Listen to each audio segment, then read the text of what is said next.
What's up, people of YouTube? It's time for the November 2021 Gardenside Chat. There was one question through commentary. That is through GripSmith8700. And he or she asked, after cleaning my office, I ended up with a whole pile of sheet that I had to get rid of. Since paper is made from organics, is it okay to put all that sheet in my compost? Or is it too much? Okay, alright, so there's a play on words with the sheet. Basically, is it too much? It's too much, hard to deal with. He wants to make sure that it will break down and the ink won't mess up the biological component of the compost. At the end of the day, his compost bin will be full of the paper. Is it okay to do that? Then when I put in compost in my garden beds, he'll have the shredded paper all over his yard. Should help out a lot. So I see that play on words, GripSmith8700, about the sheet. Don't know if you're joking or not, but I'm going to answer it anyway for those who are really interested in about that. The answer is yes. You could put shredded paper from your office into your compost bin. You can put it directly into your garden to compost down. That's the short answer, but I like to give additional information. The paper, shredded paper, is considered a brown material, and as you know, there's the brown and green being the nitrogen and brown being the carbon ingredients for compost. The ink itself should be safe.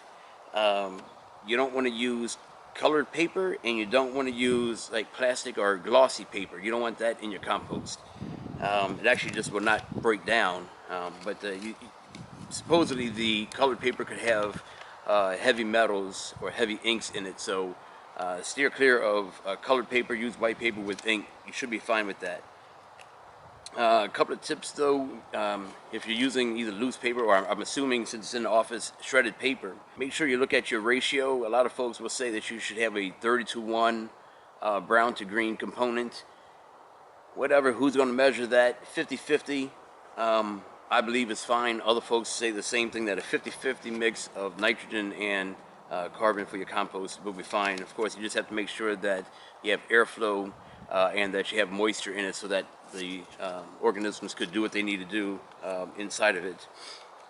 Another thing is when you're putting this in the compost, make sure you mix it.